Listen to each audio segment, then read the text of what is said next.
There's a lot going on around the country and around the globe as well. You're watching Lunchtime News here on TV1. To stay updated with the latest, bringing you the news from the news desk, I am Sandro Satyajit.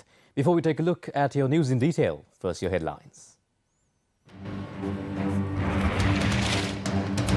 Island-wide protests continue over Ashwasuma welfare benefit scheme. Ashwasuma a headache to the people and not a relief, says Hadun Hetty. Minister of Foreign Affairs Ali Sabri speaks at the World Economic Forum. Belarus leader welcomes Wagner boss into exile. On to your lead story now this afternoon. The Minister of Foreign Affairs Ali Sabri says that nobody is safe until everybody is safe. Now, he made these remarks at the annual meeting of the New Champions 2023 at the World Economic Forum in Tianjin, China. Because of the financial crisis, you can't actually put your funding into other most important areas such as education, climate change, sustainable energy, renewable energy, because you are grappling with your interest payment and your debt payment. So where is the money for you to put it into other sustainable development goals? So this is affecting the whole world. There is cascading effect. So that's what we are saying, just like during the pandemic. No one is safe until everyone is safe. You can't say that I'm safe within my borders. You know, this is more globalized world. I think all of us must get together and think of it. Otherwise, I mean, whatever you do, you need to get a new market for looking for growth. So that market will come from the developing world or the emerging economies. So therefore, this is interconnected and intertwined all over the globe. I think that's an area that we need more attention. Now, making headlines across Sri Lanka in the past few days, many people who were not included in the Ashwasuma welfare benefit scheme protested island-wide today as well.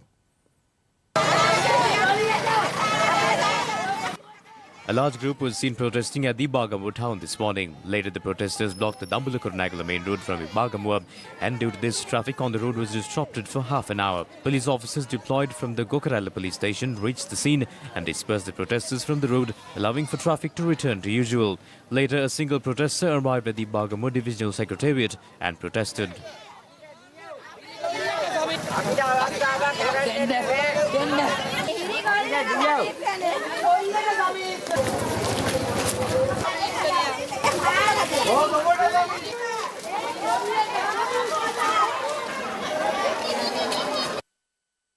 Meanwhile, former JVP parliamentarian Sunil Hadun Hetty expressed his views in Hingurakuda regarding the Ashwasuma welfare benefits program.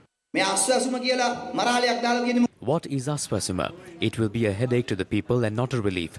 They say their earnings will increase over the next few days. This is why only 6 months is given to transitional families, following which they would cut off 400,000 families off. Next, there are high-risk families. It is said that their risk will be reduced in 9 months. Here too, they would cut off 400,000 families. Altogether, 1,150,000 families are cut off. Beneficiaries of 1,150,000 families will be severely inconvenienced because apparently the International Monetary Fund has said not to give benefits to all, but for some. If more than 70 units of electricity are used, they are rich and their power would be cut off if not paid. This is as if the man who fell from the tree was struck by the bull multiple times. Some families cannot even pay their electricity bill when it is over 70 units, and then their Samurdhi benefits are also cut off because of this too.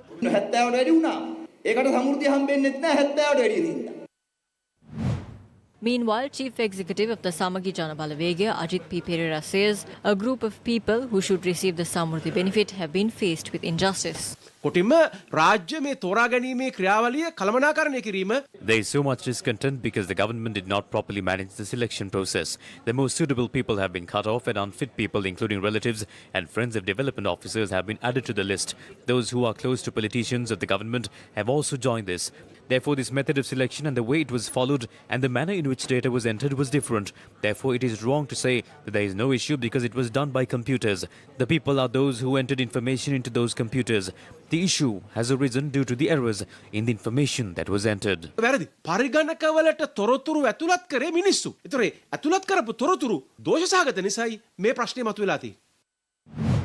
A conference organised by the Jatika Jana Balawegaya was held yesterday at the Colombo Public Library under the themes of education and health, which continues to collapse daily. මේ රටේ ඇති වෙලා තියෙන අර්බුදය තුල ඒ අර්බුදයට විසඳුම් සොයන මාර්ගයෙන් අර්බුදය තවත් තීව්‍ර කරනවා ඇරෙන්න. It is clear that we cannot expect any solution to the issues faced by the people and youth in this country as the path to search for solutions looks darker by the day. The country is rapidly turning into an anarchy. It is very clear today that all the decisions in this country are made based on the wishes of one person without discussions happening among anyone else or without understanding the worries of the people. It is very clear that regardless of the prescription given by the IMF to solve the economic crisis, poverty and the burden on the people of this country remains. If the main responsibility of the government is to protect human resources, then the two primary areas of doing so are health and education. It is very clear that both these sectors are in serious danger today. The Samruddhi program, which provided even the least relief to the people suffering from extreme poverty, has been replaced by the program called Ashwasuma, which has also posed a series of issues to the people. This means that instead of solutions, the worries of the people have arisen. කියන ඒ වැඩසටහනත් බරපතල ප්‍රශ්න රාශියක් ජනතාවට ඉදිරිපත් කළා තියෙනවා කියලා විසඳුම් වෙනුවට තවත් ප්‍රශ්න වැඩි කළා තියෙනවා කියන එක පැහැදිලි. A worry that has plagued many rural Sri Lankans for decades is the human-elephant conflict. Now, the conflict appears in many parts of the island, including in the Thirappane Divisional Secretariat. Now, the people at the Thirappane Divisional Secretariat are constantly suffering from the human-elephant conflict. The human-elephant conflict in the Thirappane Divisional Secretariat has been a prolonged issue and is still unresolved. Elephants had encroached on the village of Vellamudava yesterday. This was the manner in which the wild elephants had damaged a house. Wild elephants attacked the house while the son of the house was out in the field protecting their crops. The elephants completely destroyed the house and dry stocks.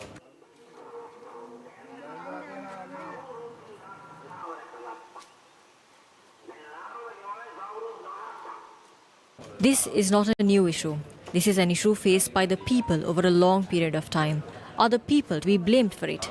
Millions were spent on elephant fences and trenches, and separate institutions were established.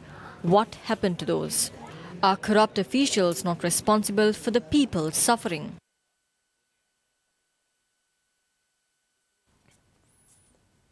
While many issues plague rural Sri Lanka, Gammadda, an initiative that remains close to the hearts of the people, is constantly with the people because they resolve issues that are unresolved, left unresolved for years on end. Now, just like that, another project is set the foundation stone for by Gammadda today.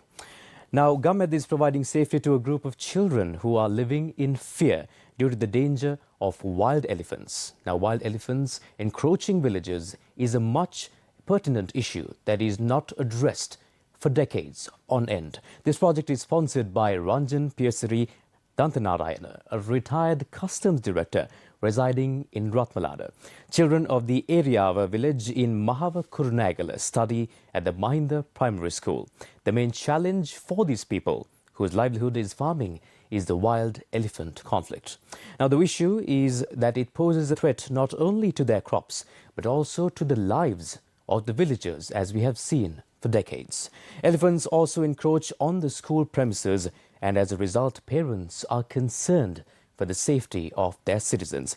Gammadda is launching a project today to build a safety fence around the Mahinda Primary School. You can find a more comprehensive news story on this when you tune in to Primetime News at 9 p.m. tonight. On to other news now. The LOLC Divisavya program was launched to lend a helping hand to the most impoverished students of Sri Lanka. The third leg of the LOLC Divisavya program was centered around the Hambantota district.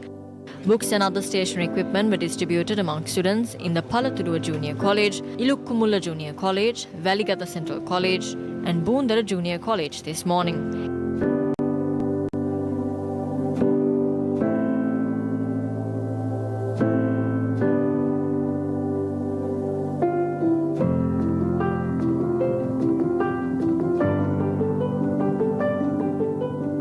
Excise books and stationery items were also distributed for students at the Tangol Zonal Education Office. Hundreds of children have benefited under the LOLC Divisavya program.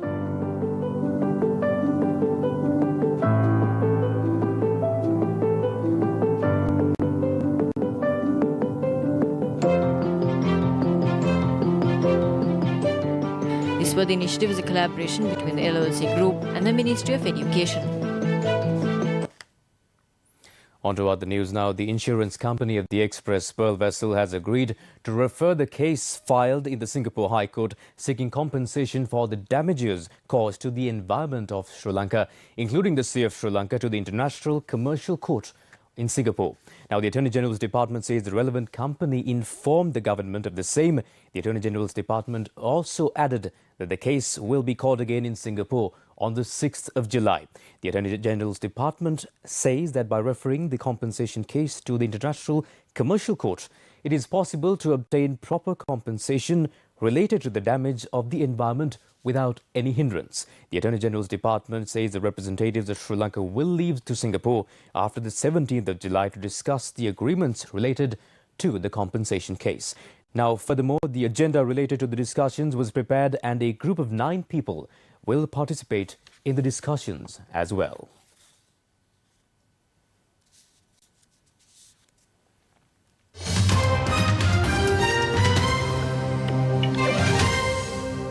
On to news overseas now. The leader of Russia's 24-hour mutiny, Yevgeny Prigozhin, has arrived in Belarus 3 days after his Wagner mercenary group mutiny came to an end 200 kilometers south of Moscow. The leader of the Wagner Group's whereabouts had been a mystery since he was filmed driving off in southern Russia on Saturday night. Leader Alexander Lukashenko announced, claiming credit in arranging his exile, quote, "Yes, indeed, he's in Belarus today," unquote. His private jet was tracked flying into the Belarus capital Minsk on Tuesday. Lukashenko said Wagner mercenaries had been offered an abandoned military base if they wanted to join their leader, quote, "There is a fence, everything is available, erect your tents," unquote. Meanwhile, Russian missiles have hit the center of Kramatorsk in eastern Ukraine, killing 4 people and injuring many more. A restaurant and shopping area were hit in Tuesday's strike on the city, which is under Ukrainian control but close to Russian-occupied parts of Ukraine. A centuries-old system of counting the age from the womb itself that was in South Korea has come to a historic milestone today. The South Koreans have become a year or 2 younger as a new law aligns the nation's age-counting system with international standards as well. Here's a look at that.